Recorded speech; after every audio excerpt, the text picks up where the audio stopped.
welcome everyone to the January Colloquium for the Center for Gender and Global Context. My name is Stephanie Nowen. I use she, her pronouns. I am the interim co-director of global research here at the GenCen. And it is my absolute pleasure to welcome you all and introduce our speakers. So before we begin, I just had a few housekeeping issues. Did want to let you know, if you didn't notice the message at the top, that this event will be recorded. So there will be an opportunity to unmute yourself if you would like to ask your question verbally to the presenters. Just note that your voice will be recorded. We also will be sending everyone who registered for the colloquium today a survey asking you how you heard about the colloquium and different questions about what you gained from it. Please respond to that, because we use those data, of course, for reporting impact to our dean, which keeps us funded. And also we use it to better understand how we can serve our stakeholders. So it really is helpful to know who's coming and, from what units or what places off campus and how they're gaining benefits from our colloquium. So the survey again will be emailed to you, but I'll ask our office manager, Edwin Serrano, to put that in the chat. And so if you go to the chat right now, you can see that link. Not a bad idea just to go ahead and click on that before you leave today, so that you get that survey in. We really, really do appreciate it. I guess without further ado, I'll introduce our speakers for today. Today we have Dr. Sarah Pryor, who's she, they pronouns. Sarah, she or they, is an assistant professor and the Undergraduate Program Director in the Department of Sociology and the director of the Liberty Hyde Bailey Scholars Program here at MSU.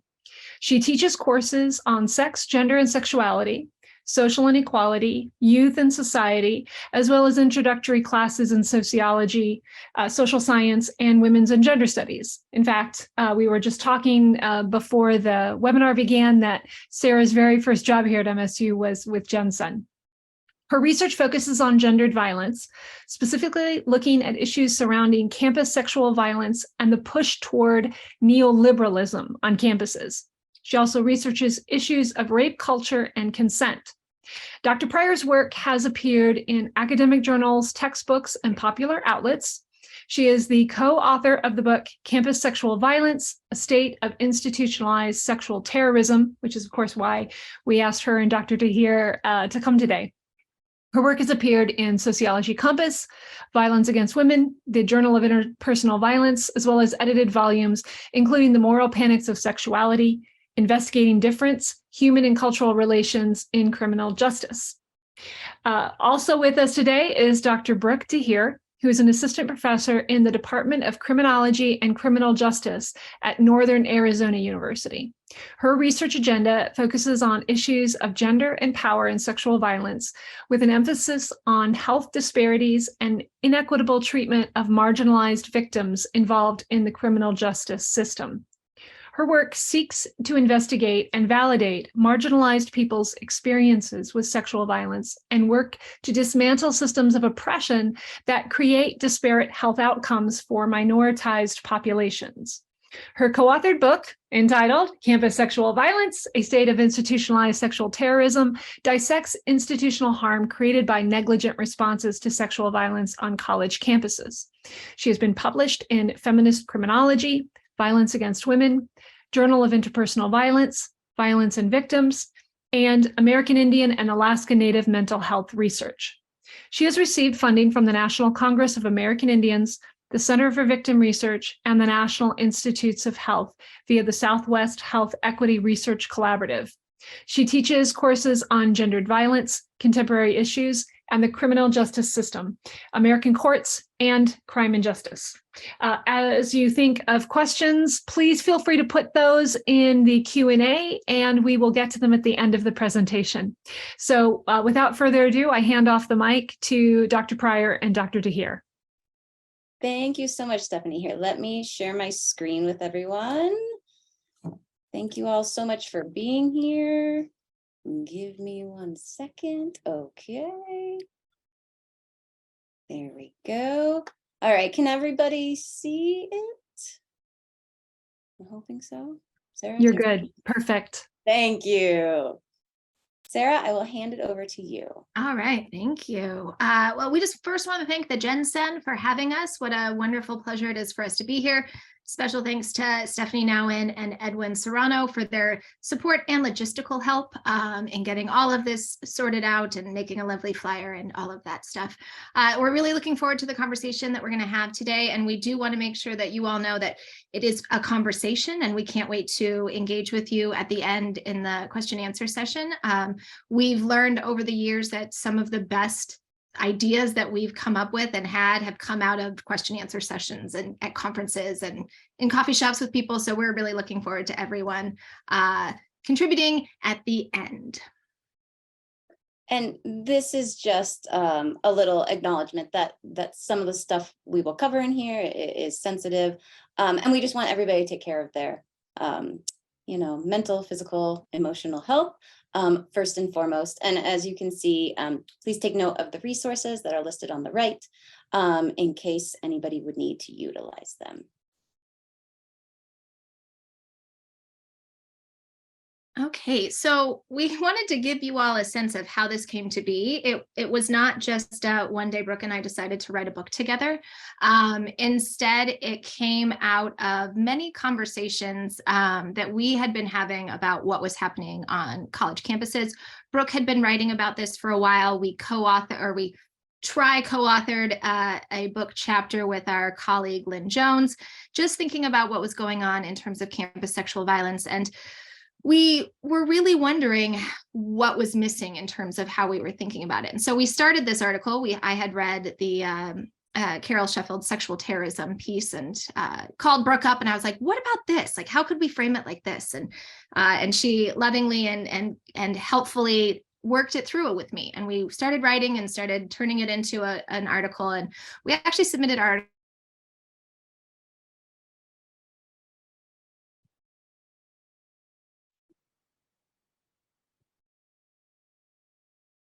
article to a number of different, there's too much here. There's too much to talk about in just a journal article. And so then we decided we are going to write a book. And we did. And then actually, funnily enough, right at the end of our book writing endeavor, we got a journal article published on similar issues talking about campus sexual violence as everyday terrorism. Brooke and I have been working together and writing together since about 2015. If you find yourself lucky enough to have a co-author like Brooke, you are in good hands. And this is the culmination of some of our earlier work, and I'm looking forward to where we're going with that. I also want to make a quick shout out. Several of you in the room are doing exceptional work here at MSU on issues of campus sexual violence. I have been privileged enough to have learned with and from you on these issues. And so just a shout out because some of you all are doing really wonderful things. Okay. Oh, there we go. Okay, so to situate where we're starting from, I know that for many people in the room, none of this is surprising. We were really looking at the ways in which campuses were experiencing very news-mediated image, like there was a lot of news articles and news reports about what was happening on campuses. And so we were trying to really understand what the role of institutes of higher education were actually, what role they played as institutions. And so we were really trying to think through how do universities and colleges perpetuate these environments where sexual violence is so common. And we see this in a number of different campuses. Obviously, we've had our own experience at MSU, but we really were trying to recognize, well, what is it that colleges and universities are doing? And what we saw was that often what they were choosing to do, and this will be sort of thematic throughout our discussion today, is they were prioritizing brand management of the institution over protection of the campus community. And so we wanted to really unpack what was going on there. Why was it that universities and colleges were choosing brand over student or over other campus stakeholders? And we really wanted to provide an explanation for what could be going on outside of the way it had been framed previously. Yeah, so a lot of the work, right, most of the work on campus sexual violence tends to take a real micro level approach, right? Focuses a lot on the interpersonal relationship between the victim and the offender, or like personal characteristics related to the victimization or the offending. So you see a lot of work that focuses on alcohol or drug consumption, right? And that relationship with sexual victimization or offending. You see ample research on reporting, right? Did they report? Who was it reported to? What was the response? Those kind of research questions. And another kind of core area of research was based in evaluation of some of these prevention programs, right? So there's been a lot of evaluations of, for instance, bystander intervention, which I know a lot of us have employed on our campus, right? And that was always looking at, you know, if this person goes through the bystander intervention training, are they more likely to intervene, right? These very individualized behavior type of studies. So while this research is incredibly important for understanding, right, how these different variables interact with campus sexual assault, campus sexual violence, they tend to kind of overlook the idea that the individual experience exists within a much larger sphere, right? It exists within a social and cultural environment. And for the purposes of our research, that social and cultural environment is a university or college campus, right? They exist within this environment that's really laden, right, with inequitable power dynamics. I'll talk a little bit more about that when we transition into the next slide. So we really draw on feminist institutionalism, this concept of feminist institutionalism, which is basically a consideration of the role that institutions play, right, in the reproduction of these very gendered power distribution, power dynamics, right? What's the institutional role in those kind of things? And this is not, by the way, to sideline race, right? Instead of gender, right? We are also going to acknowledge that college campuses are incredibly racialized entities and environments as well. So while we talk a lot about the gendered focus, the racialized component should also be acknowledged. So really the goal of our work and our book, right, was to approach campus sexual violence from a socio-political lens, right? Considering what the institution's role as a power structure is in creating and condoning environments of sexual violence, and really to dissect what institutional culpability meant in terms of campus sexual violence. So that leads me to the concept of structural violence and the neoliberal university. So when we talk about structural violence, right, we're talking about social institutions, social forces, social powers, right, that harm people by creating systems of inequality, right, where some really prosper, some really benefit, and some are really harmed. So this includes systems that perpetuate sexism, racism, right, classism. I think of all of our isms here, right, heteronormativity, ableism, right?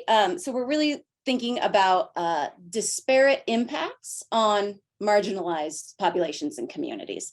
So theoretically, right, higher education should work to really dismantle those kind of systems of oppression, right? It is a place of critical and kind of progressive thought, right? So you would think that we would kind of work to disable those systems of oppression.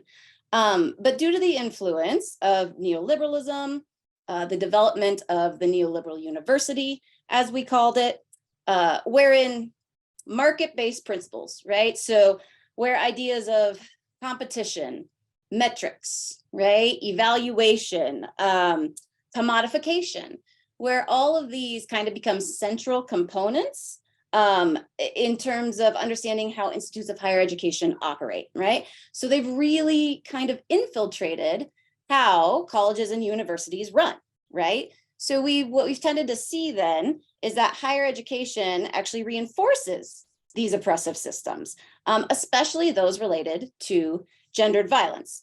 So you can see this, as Sarah mentioned, a lot through the idea of brand management and prioritizing a university's reputation, right, over the health, safety, well-being of the general campus community, right?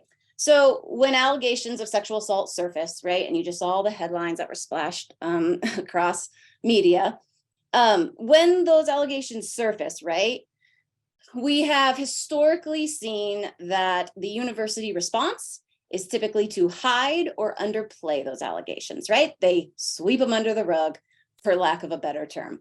And I think about this in terms of the Baylor case that was a number of years ago now, right? Where the female athlete attended a party, right? Later ended up at a completely separate location and was gang raped by up to 8 Baylor football players, right? She eventually sued the university, Title IX lawsuit, claiming that Baylor severely mishandled her allegations of this sexual assault, right? And so there was later, that was about 2012, I want to say. 2017 rolled around. There were new allegations that came in that said over 50 acts of sexual violence had taken place by the Baylor football team between 2011 and 2014, right? 50 cases, allegations of sexual assault between 2011 and 2014 that the university did not address or didn't address appropriately, right? So when we talk about some of these very classic cases like the Baylor, right, they involve issues with large revenue generating sources on campus, right? Like football teams. You'll also see some of this related to sororities or fraternities, right? So it becomes, I guess, a relevant factor to consider, right? What these universities are really valuing, right? Are they valuing their revenue generation, like their sports teams, right? Or are they valuing, right, student safety, health, overall campus community safety, health, right? And so all of this kind of neoliberal stance, right, really contributes to an environment of sexual terrorism, which we'll get into next, that's embedded in and across, right, campus culture. So we took Carol Sheffield, who wrote a book chapter in 1987, and then actually in 2022, she revised it and updated it. But we took that theoretical framework and applied it to what's happening on college and university campuses. And Sheffield is really critical of the ways that everyday acts of violence have become regularized and mundane, so much so that it's deeply woven into the fabric of our society, where it's just expected that those are the sorts of things that we're supposed to expect from our lives. And so she took in her work, she utilized terrorism studies to think about how can we frame our understanding of gender-based violence through these lenses. And so the 5 components of sexual terrorism are ideology, propaganda, what Sheffield called voluntary compliance, which Brooke will talk a little bit about how we shifted that to socialized compliance, amorality, and perceptions of the perpetrator. And for the first 4 components of sexual violence, Sheffield stays with terrorism studies and the ways in which they have framed it. It isn't until the perceptions of the perpetrator that she really deviates from the ways that classic terrorism study has looked at this. And so Brooke and I, in the book and also in our article in Sociology Compass, are looking at the ways in which we often are cautious in using notions of terrorism and notions of the ways in which we construct this violence as calling it terrorism. And so we really wanted to push for a feminist approach to thinking about the ways in which these are terroristic environments, and the same sorts of components occur on college and university campuses all over the country and all over the world, and that it's important to call it that, because naming it as such references and describes the really traumatic nature of what's happening. So I'm going to talk first about the first 2 components, which are ideology and propaganda. So Brooke, if you, yep, perfect. Okay, so when we think about ideology, we're thinking about it as an integrated set of beliefs about the world that explain the ways we are and also provide a vision for the ways that things ought to be. And so as you, on the screen, we show ideology and some of the ideological components that are at play on college campuses. And so we see things like patriarchy, hegemonic and hypermasculinity, heteronormativity, and then also neoliberalism. And each of these plays out in different ways, but compounded together creates some of these environments. So as many of you might know, universities, particularly in the United States, were historically dominated by white men. It took years to have more diverse representations occur on campus. And with that has come a pushback in many ways in some of these more male-dominated spheres against that sort of increase in diversity, increase in men of color joining joining universities, increase in women and queer communities coming in. And so we've seen a lot of pushback. We see a lot of patriarchal structures still very much at play within universities. I would also say that we see the historical white supremacist ideologies still very much threaded throughout universities, and we can we'll talk a little bit about that in terms of how it's left out of the original framing of sexual terrorism. But alongside patriarchy, we see these problematic ideas of hegemonic and hypermasculinity. And in many universities, that is played out in a number of different arenas, but the two most easily discussed are fraternities and sports teams. And as Brooke mentioned, in this era of revenue generation, our sports teams tend to generate quite a bit of revenue, and they tend to then be shielded from a lot of the consequences for behavior that they choose. And so hegemonic and hypermasculinity is played out through hazing at frat parties, generally just in the way that we categorize relations between and among campus students. We also see heteronormativity played out very regularly within campus and university cultures, which again, creates an environment that is exclusive for some, which becomes even more problematic when we have anyone from our queer community or anyone who is non-binary or is not heterosexual experience violence. Our responses tend to struggle to respond to that violence because all the ways in which we have framed sexual violence is very much male perpetrator, female offender, which obviously leaves out a number of people who could be potential offenders and also a number of people who could be potential victims.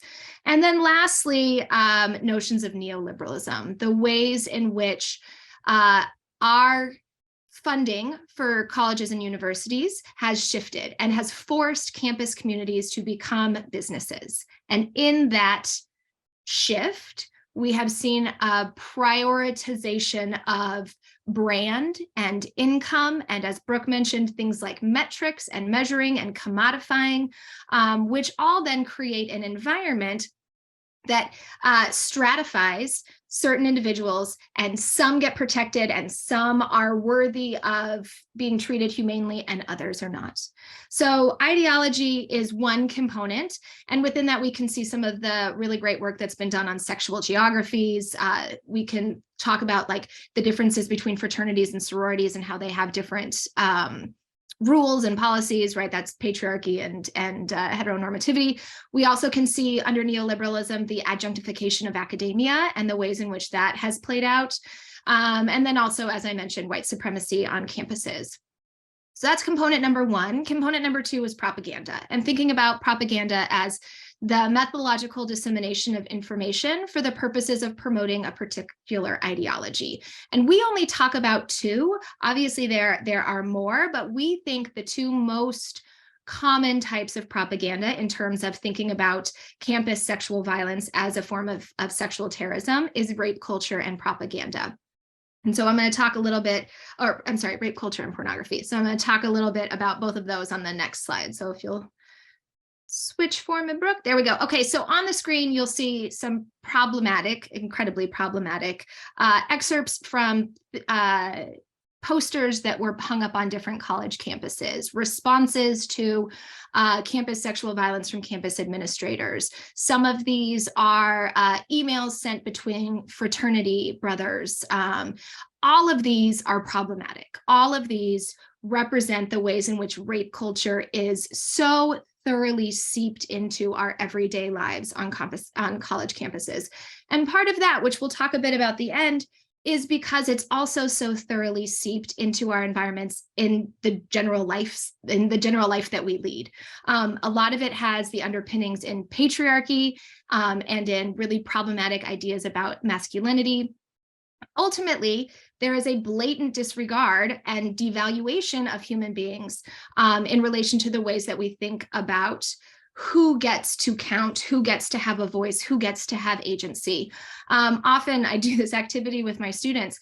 Rape culture is so thoroughly ingrained that we hardly even see it anymore, right? It's just so normalized that we don't even recognize when it's there. And so it's really about recognizing how there's this continuum of sexual intrusion that occurs on college campuses. And from Sheffield's point of view, it's very much where men use their power to get sex from women. And while that is still definitely the case, we argue that there needs to be a more nuanced discussion of the ways in which it isn't just men exerting their power over women, which Brooke will talk about in a bit. We'll go back one real quick.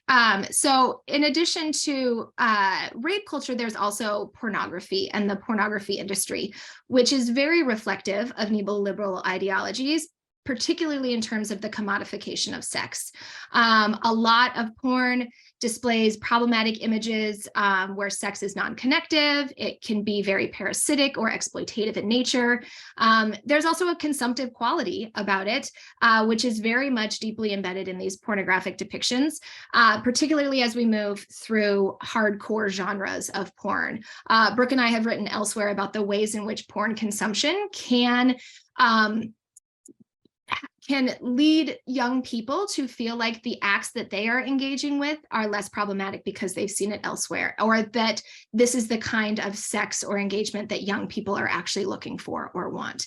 I do say not all porn is bad, but it is important to recognize that the vast majority of porn that's consumed by young people today is not connective. It is not mutual, right? A lot of the porn that young people consume is porn that was not consensual. So there's a lot we unpack a lot in the book. There's a lot to unpack there. Okay, now you can go forward.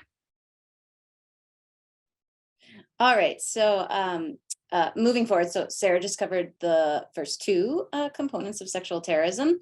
The third component that Sheffield discusses is kind of indiscriminate violence and amorality. She kind of groups those together. And she really says that these are at the heart of sexual violence.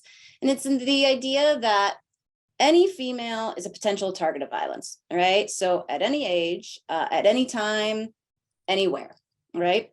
It's this idea, again, that Sarah said, that this type of violence and treatment of both women and sexual minorities is normalized, right? It's condoned in many ways in certain environments, right? So actually, if we go back to the Baylor University example that I gave a bit ago, right?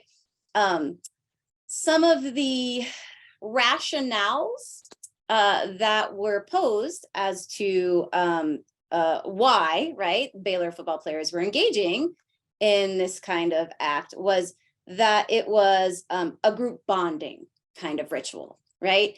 Camaraderie was growing out of this extremely exploitative event for another individual, right? So you can see that it's not even that it's necessarily, right, like, oh, we look the other way, but it's almost like, yeah, it's okay, right? It's okay for these various reasons. And so it's not even that individuals who do perpetrate this kind of violence know that it's wrong, because I mean, you know, from a moral stance, it's wrong. Everybody would mostly agree about that, right? But it's that it actually might be acceptable in certain spaces, right, and in certain environments, and that is where it's problematic, particularly in the context, right, of campus and college universities. All right, so the next component was what Sheffield called voluntary compliance. We really stepped away from that voluntary label because we feel that anytime you use the term voluntary when you're talking about sexual assault or sexual violence, it almost incites or implies, right, some level of like responsibility on behalf of the victim, which of course then lends itself to victim blaming. So we really wanted to step back and away from that. I just don't like the term voluntary in any kind of context related to sexual violence, right? So we think a better description of what this particular element of sexual terrorism is socialized compliance.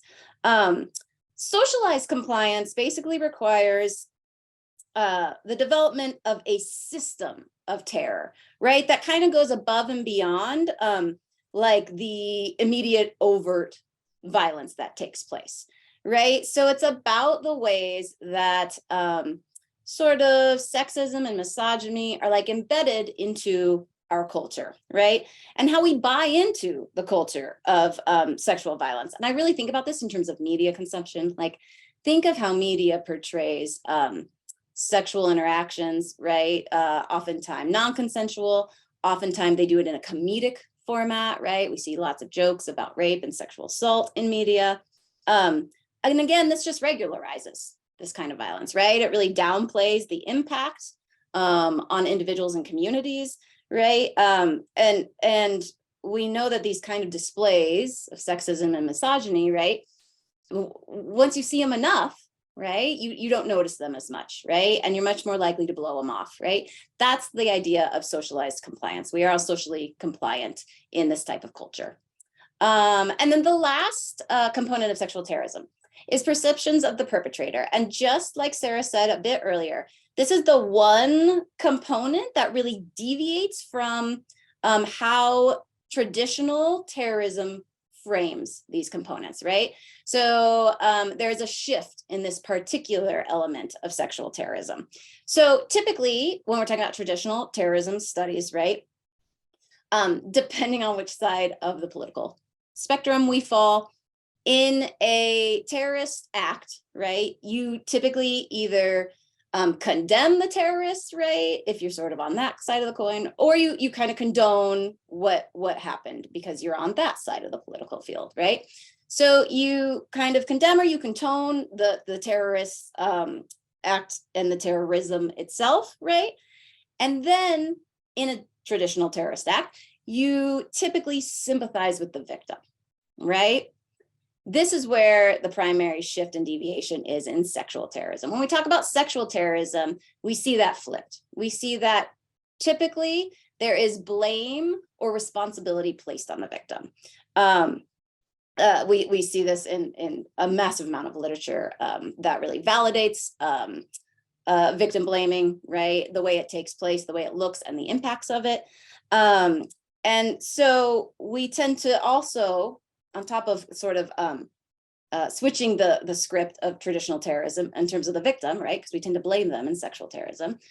We also, when we see sexual terrorism happen, we tend to explain away or excuse the perpetrator's behavior, right? I think of Brock Turner here. Brock Turner, the big Stanford case, right? Where, you know, during his sentencing, right, there was a lot of focus on his future, right? And how he had such a bright future. He was such a great swimmer, right? He was going to Stanford. Like, why would we let one moment of indiscretion ruin his life, right? So you can see where the focus is there, right? We're not talking at all about the long-term trauma and debilitating experiences for the victim, right? Instead, we're trying to sort of excuse or explain away the perpetrator's behavior. So there we go. All right. So we mentioned this before. We really like Sheffield's sort of conceptualization of sexual terrorism.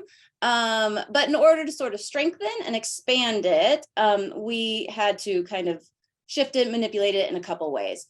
So the first way was that it was really as a concept, lacking in intersectional perspective, right? There was very little focus in the original work on racialized experience of sexual violence, and very little just acknowledgement of the ways that different communities may experience sexual violence, which we know can look very different, right? And just to put it out there, I still don't think there's enough work done in this area. So we are really trying to give some voices to some of these marginalized communities through this work. The second way is that the original framing of sexual terrorism tended to be heteronormative. So the primary focus in the way sexual terrorism was structured originally really focused on a gendered idea of sexual violence, right? The male perpetrator, the female victim, which very clearly completely neglects the experiences of anybody that is not non-binary, right? Anybody that is LGBTQ, that identifies as queer or other, right? And it was a very singular focus on heterosexuality as well, right? So we are trying to move away from that gender binary, that focus on heterosexuality, to be more inclusive, that this kind of environment, right, where sexual terrorism lives, harms across the various types of identities. And then the last way, which we've talked about, right, we changed the original term of voluntary compliance because it invokes these ideas of victim blaming, right? We changed that to call it socialized compliance. So here we're just trying to depict the ways in which we're bringing this all together. So in the center, we have campus sexual violence, these acts that are very common on college and university campuses that we have spent decades trying to shift, but seem to not really have moved the needle. While we see a decrease in rates of sexual violence in the broader community, we don't see that same decrease on campuses. In fact, if anything, we've seen a slight increase over the years in campus sexual violence. And so we're really trying to understand why. And there has been decades of literature that have looked at why. As Brooke talked about, there's lots of literature that focuses on very micro perspectives, individual victims, individual perpetrators, or some of these other components that are contributing factors. Alcohol consumption. There's lots of information out there on the role that alcohol plays in campus sexual violence, or Greek and fraternity life, or things like bystander intervention. There's lots of that information. We really wanted to think about it within this broader structural violence of the institution. And so we wanted to investigate how issues of racism, and more specifically white supremacy, exist on campus and are maintained. We wanted to talk about sexism and the role that sexism plays in terms of creating an environment where campus sexual violence is regularized. Classism, a lot of that comes out in different ways. We talk a bit about the ways that class comes out in hookup culture and in other ways on campus, and also just the ways in which universities are have become so expensive and are now, part of this bigger neoliberal ideology. And then also heteronormativity. Still today, as we start to recognize the diversity of students and staff and faculty on campuses, our understanding regularly of what happens in cases of campus sexual violence is very much from a heterosexual male perpetrator, female victim framework. And so while there might be some places on campus that recognize that there's a whole lot more complexity to that, many, mandatory reporters don't understand it from that perspective, or have a very specific idea of what it looks like. And so we wanted to really pull out some of these structural, larger macro pieces that are playing out on everyday campuses all over the country. And so to do that, we felt that Carol Sheffield's notion of sexual terrorism really framed all of these things, because it is about propaganda and ideology. And when we neglect those, we aren't getting the full picture of how they play out in these everyday interactions between and among students, between and among staff and faculty. We also wanted to think through the ways in which we can explain away the choices of some and blame the choices of others, right? So in the amorality sense, we can explain away this immoral behavior by some because it's collectively, we know it's not bad, but it's also not necessarily something that we say you can't do, or we explain it away in some other fashion. And the socialized compliance component of the ways in which we live in an environment in a world that has regularized this to the point where we blame victims rather than perpetrators in terms of the perceptions of the perpetrator. So we really wanted to pull apart and think through all of these many components that are happening that are influencing what's happening on campuses, and how we can then start to move the needle of, well, what in the world do we do next? All right, perfect lead-in, Sarah. What's next?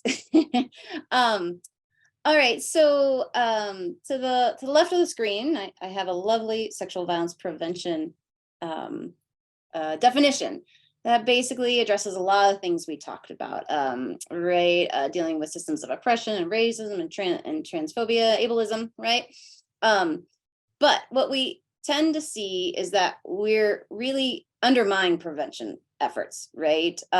In terms of the context of a neoliberal university. So most prevention strategies, right? Most prevention programs are really based in neoliberal logic, right? So they tend to prioritize things like risk management, right? And securitization.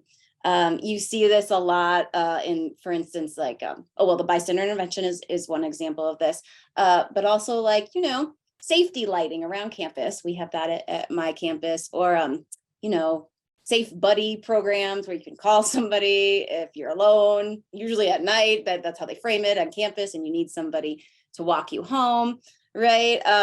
Mandatory reporting on college campuses is a great example of neoliberal logic kind of filtering in. So all of these things tend to really undermine, right, prevention efforts, okay? Because we're not actually getting at the root cause. So we actually, in the book, we say, it's kind of like a Band-Aid over an infectious tumor, right? You're trying to do a quick fix, but you're not actually addressing the underlying condition, right? You're not addressing the various forms of oppression. You're not addressing the racism. You're not addressing the gendered norms and expectations, right? You're trying to, you know, maybe teach people how to intervene or make sure somebody has a buddy to walk them home at night, right? But we're not addressing any of these large structural issues that are really at the core of causing the harm. So from there, we basically call for institutions to really engage with civic responsibility, right? Institutions need to operate at a higher standard of civic responsibility and really move away from this very reactionary stance, right, to sexual violence, and critically engage in authentic, right, authentic prevention-based models, right, that again acknowledge these conditions, right, these conditions that really serve to harm and really disenfranchise very particular groups, right? And so we ask that institutions actually admit wrongdoing, right? And actually acknowledge the harm that's been done, right?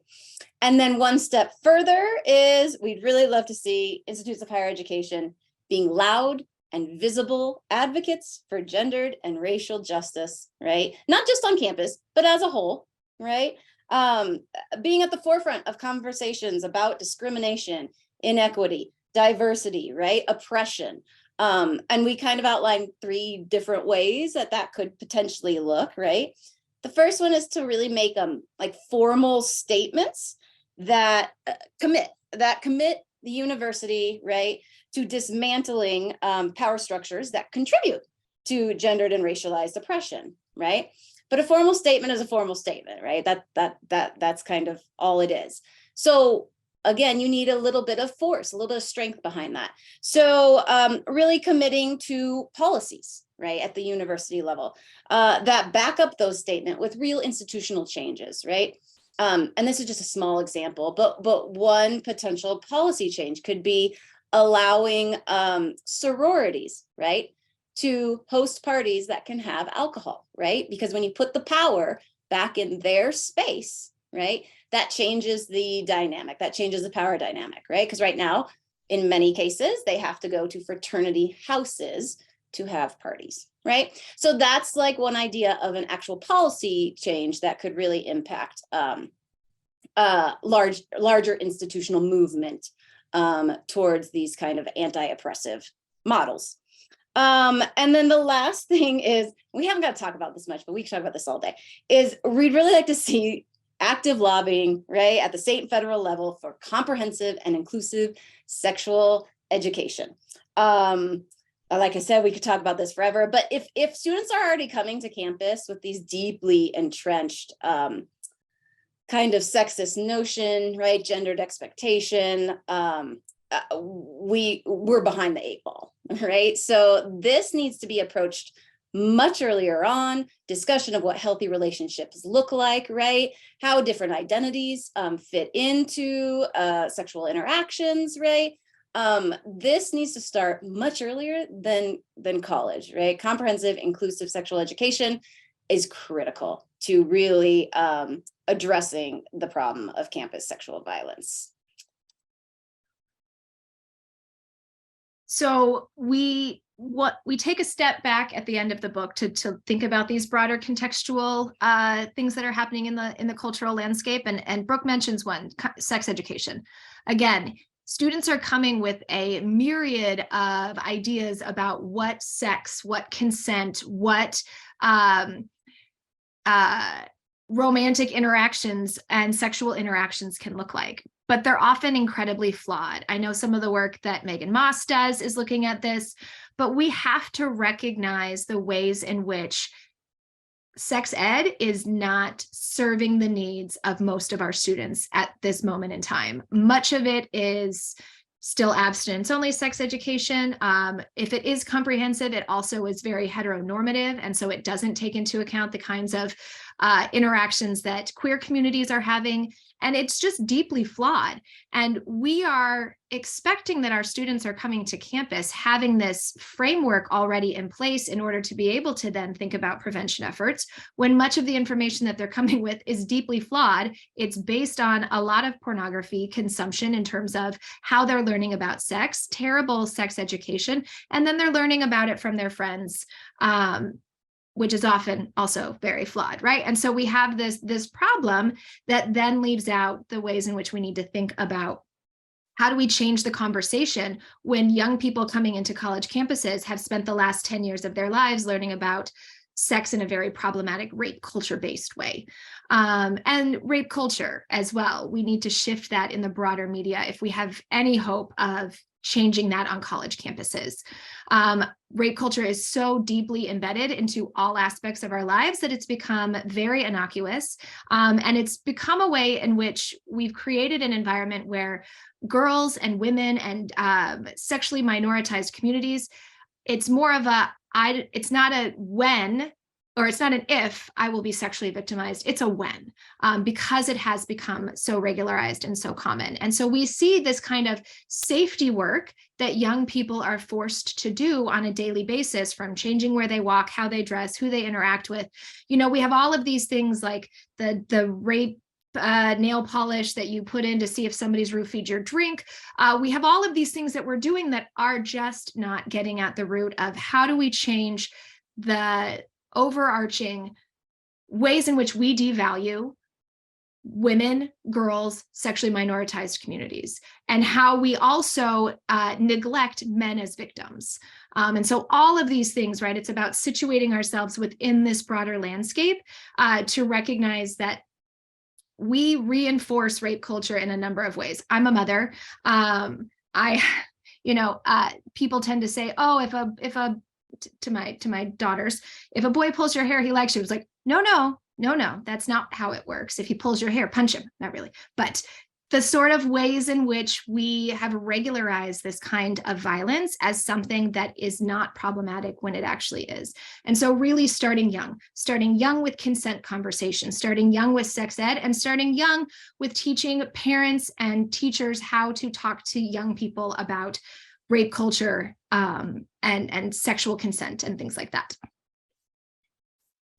And then we'll segue into our main 4 overarching conclusions about what we really think would help reframe the conversation of campus sexual violence to move it past the Band-Aid to actually starting to get to the root of the problem. So one of the biggest things is public education funding, right? The push towards neoliberalism is really a byproduct of the fact that we have decreased dramatically funding for colleges and universities, also public schools, but we've decreased this funding, which then has forced colleges and universities to reframe how they have income generation. So they have pushed that off on students with tuition increases. They have adjunctified the professorate and the academia. And they also have shifted their focus to be how do they generate revenue, which means that those revenue generating entities tend to be protected, right? So if sports is making your institution a whole lot of money, then it's really hard from an institutional perspective to provide consequences when there's poor behavior. We also think that there needs to be a significant increase in the representation of minority communities and women in decision-making areas in higher education. They need to be at the table helping to make decisions, because the ways that many universities are still structured is very much white supremacist and very much patriarchal. And until we have more voices at the table, that is not likely to change. We see that institutes of higher ed are often pushing out women and minority communities because they are unwelcoming and often hostile environments for them. And so we can have all the optics of DEI that we want until we are actually creating inclusive spaces for all communities in higher education. We're not really moving the needle on that. Our number 3 is reshaping higher education, and it goes hand in hand a lot with number 1, the public education funding that Sarah mentioned. But very specifically, the idea of reshaping higher education is moving away from the various neoliberal practices that we've been engaging with for the last decade, if not longer, right? Things like partnerships with corporate America, right, to offset the funding issues that many of our colleges and universities are seeing, as well as the adjunctification of faculty, right, which is putting faculty in very precarious and often exploitative conditions, right? And these things have really far-reaching consequences that I don't think we think about on the surface, right? Far-reaching consequences for the ways that IHEs tend to operate, right? Sorry, institutes of higher ed tend to operate. So we really, again, push for this idea that institutions need to become civically minded, right? Step away from neoliberal ideologies, value systems, and practices that have recently really seeped in and altered the way that institutions are structured.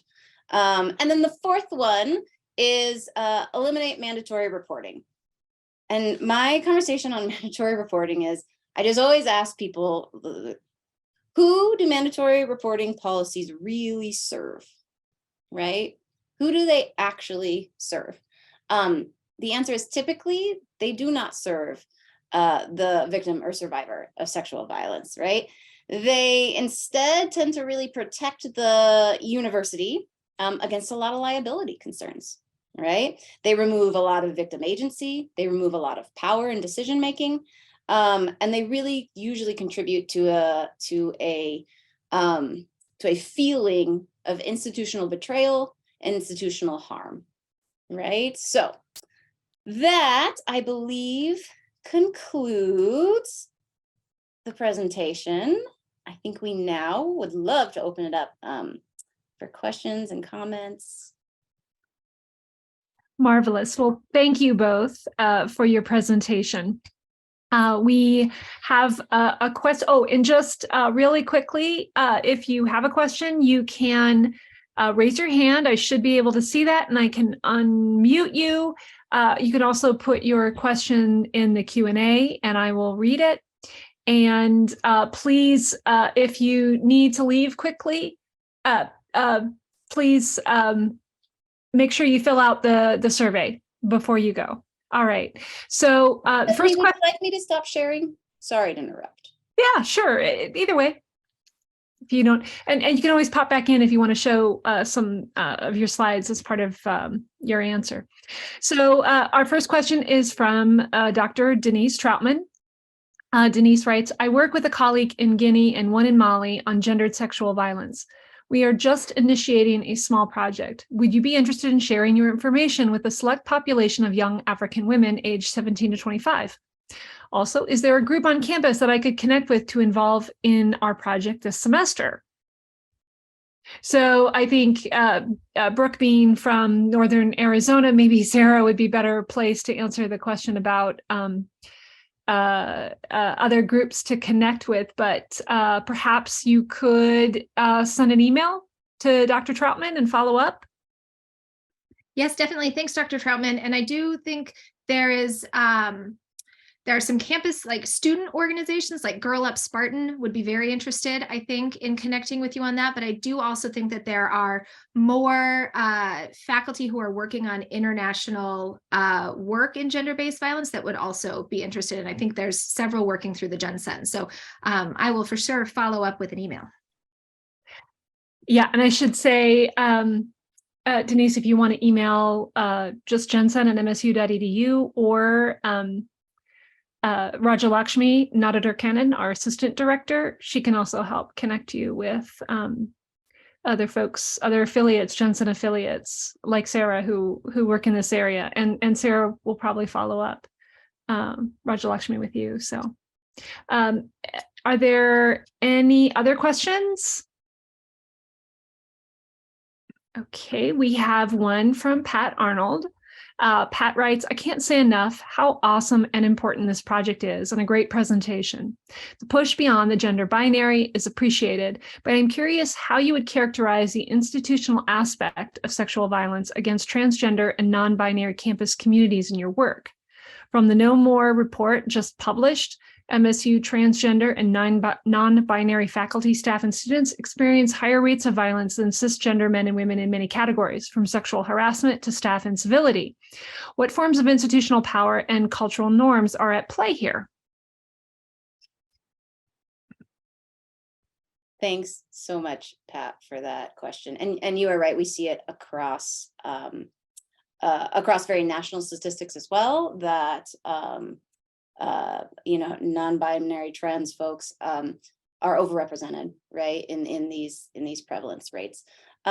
So I think what we have attempted to do, right, is really extend the concept and the term of sexual terrorism, right, to make sure it's inclusive of all people, regardless of how they identify, right, to really make them, to really center that idea of identity and the different experiences that happen across different people's, right, lives and lived realities. And so I think in terms of like being able to sort of place them in this project, for me, I do a lot of work with LGBTQ folks. So I really saw this as the idea was to really create a concept that can apply to everybody anywhere at any time, right? And so for me, that was actually the central kind of moving force in this work, is to we know so much about male perpetration, female victimization in a heteronormative sense, right? We know so much about it. There is such a huge gap in research portfolios, in published research, in grant mechanisms for this expansion into sort of, non-binary, trans, queer folks' experiences with this stuff. So I'm working really hard on it. Sarah, anything else? Yeah, I mean, I think one of the main things, there's a great book that I did a book review on, and I'm trying to see the title in the back, but I can't, but I'll send it to you, Pat. But that looks at this. And I think one of the main things that the push for this is that we have to educate those people we have to educate the entire campus community, because with our current policy of mandatory reporting, the likelihood of a student reporting to someone that they have experienced victimization and they are not part of the male perpetrator, female victim frame, which is the frame that many people can only really think about sexual violence in, then you have all of these experiences where non-binary folk or trans folk are experiencing this additional victimization of having to explain what victimization looks like for them, even what sex looks like for them. And so it's about recognizing that we have to broaden that conversation everywhere. Again, it goes back to sex education and teaching people about what it looks like for non-heterosexual partners. But also recognizing that all of our campus community has to be able to acknowledge that they might have a very small understanding of what sexual violence looks like, and that we have to teach them that it can come in all sorts of different shapes and sizes, and it looks different for different populations. But Pat, I'll send you that book. I'm writing down that I need to do that. Thank you.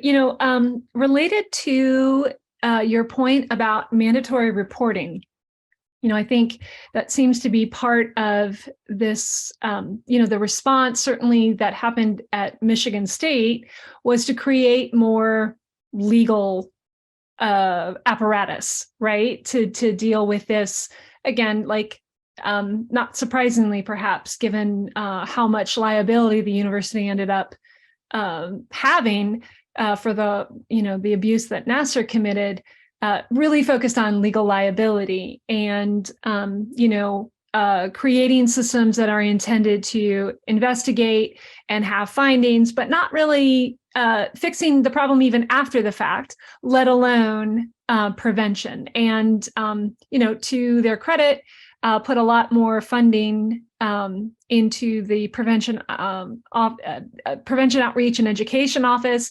But, Poe had, I think, one staff member prior to that, and now they have more than one. So it would have been hard to give them any less. But I wonder if you could elaborate on this, given the challenges of, how far we are away right now from having any sort of, we don't really have any mechanisms for restorative justice. So even, I'm not saying that would be appropriate in the case of a sexual assault, but in lesser kind of micro assaults or microaggressions, situations that are contributing to rape culture but aren't rape themselves, we don't even really have a mechanism for doing any kind of restorative justice practice there. So the only thing we have is OIE, file a complaint with OIE. OIE will have a finding, and maybe somebody will institute a punishment depending on what those findings are. But it's absolutely no mechanism for supporting survivors, just a mechanism for determining if something went wrong according to very legalistic definitions, and then making sure that the university isn't liable for, so I wonder if you could speak a little bit to that. Yeah, I think one of the main things, though, is what we're trying to do is say that these are all the Band-Aids, right? That's the problem, is that when you are not changing it from the root of the issue up.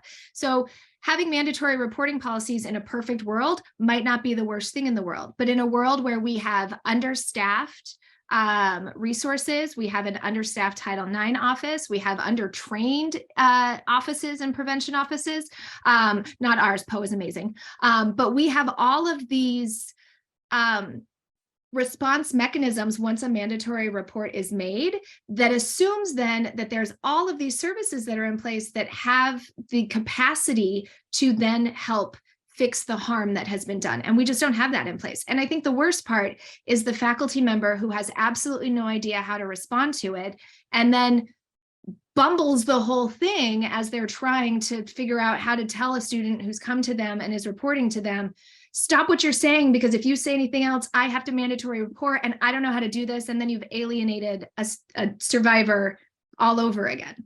Brooke has more to say, I know. I do.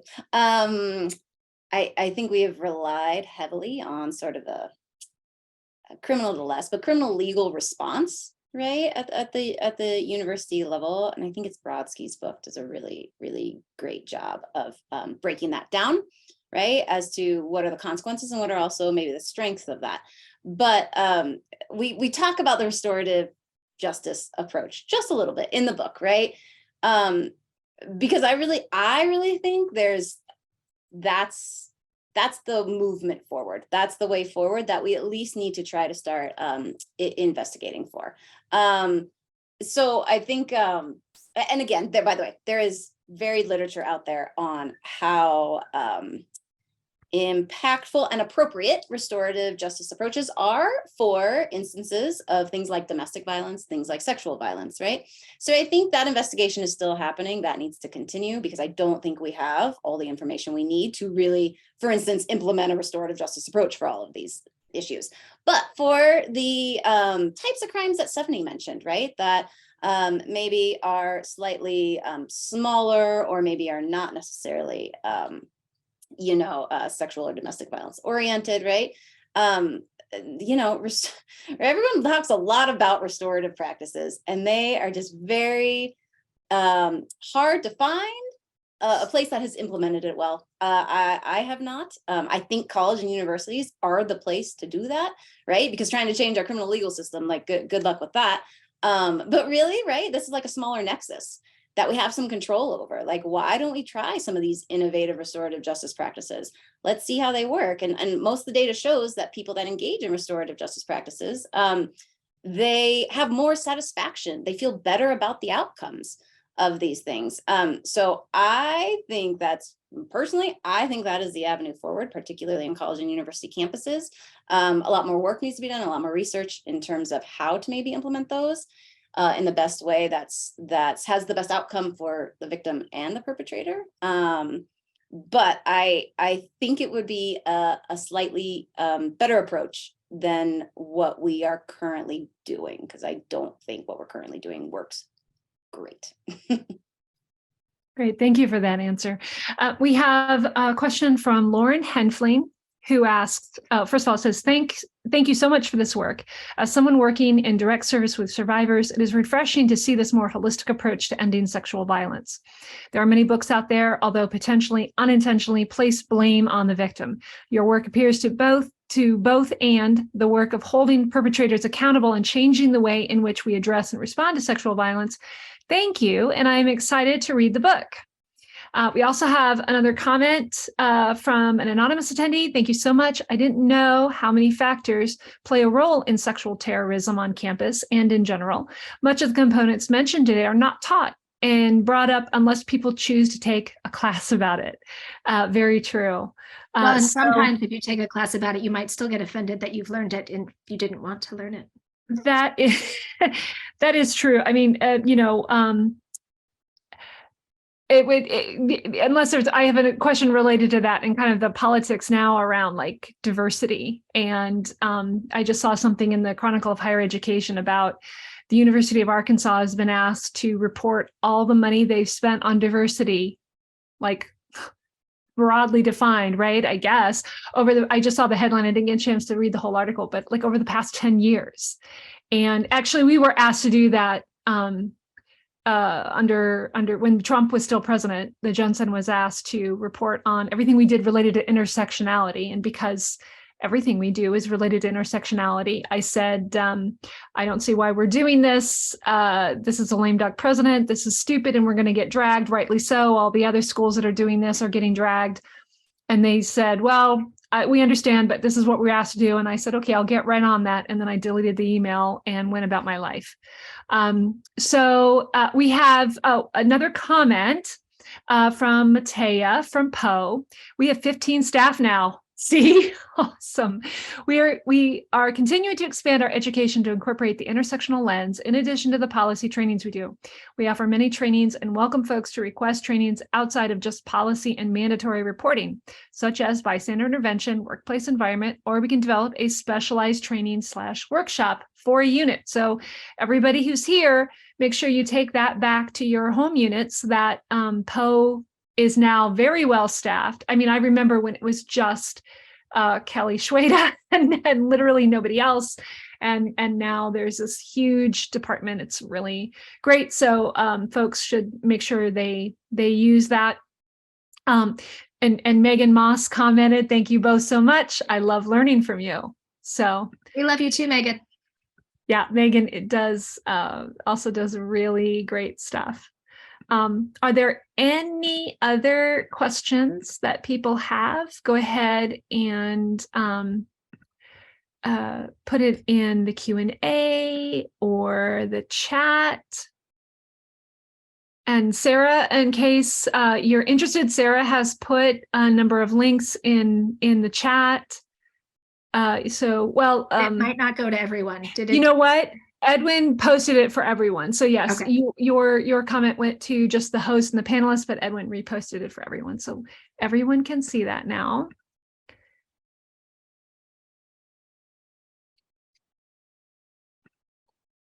So if there's no other questions, I do want to ask this because I think it's really relevant to Michigan. We've been very lucky in Michigan to not have a very reactionary governor who's been, like I said, GenCen got this request when Trump was president, and I summarily ignored it, and we haven't received anything like that since. But lots of other universities are. And while I've only heard about these in the context of race, we know that, white supremacy is a major undergirding of patriarchy and sexual violence. And so I'm wondering if, I don't know, if this has come up in any of your work about, you're calling for these very reasonable changes, but some of the things the politics that are going on university campuses are extremely unreasonable and going in the wrong direction. And so I'm wondering, sometimes it's just a matter of language. Like maybe I'm on the board of Okemos Public Schools advisory board for their sexual education curriculum, and I was thinking, do we teach, and part of that component is consent, but I don't know if the term rape culture is part of that, and I'm wondering if I bring this up, if it it takes a nosedive because that term scares people, even though what it really is the opposite of consent, and teaching people how the assumptions we make about sexual interactions are often imbued with a sense of consent not really being important or necessary. So I wonder if you have some ideas about, so we teach consent, but we don't teach rape culture, which seems lame, but if you have ideas, or if this has come up in terms of how interventionists, some conservative, not even conservative, arch conservative, reactionary, some legislatures and executive branches have been. So, and remember everybody, I am in Arizona, and Arizona has a long history with it. We actually went purple last election, right? So there are some very systematic shifts happening within the state. So it's actually a very interesting place right now. But the latest is that our Board of Regents just basically came out with a lot of concerns about diversity statements. Right? Diversity statements. I mean, isn't the point of a diversity statement to make sure everybody's included, right? So, so we still have a lot of sort of this very, very critically conservative, I guess you could say, stances and viewpoints that echo throughout sort of our educational system. But I I guess where I struggle as well is that, for instance, when we're developing prevention programs, right, we tend to focus on like here's what you can do to stay safe and enable others to stay safe, right? But we haven't really talked to you about, like, you know, concepts of healthy relationships, right? And sexual health, and like we haven't done any of that, right? But we're just going to tell you, right, like go get your pepper spray and take care of yourself, right? There is so much individual responsibility rhetoric weaved throughout our current prevention programs, that again, right, ties in a lot with neoliberal ideologies, right? That basically says it's on you, right? You are responsible. You need to figure out, right, how to not get raped, and you know, if you maybe are identify as male, right, you need to protect others from not getting raped too, right?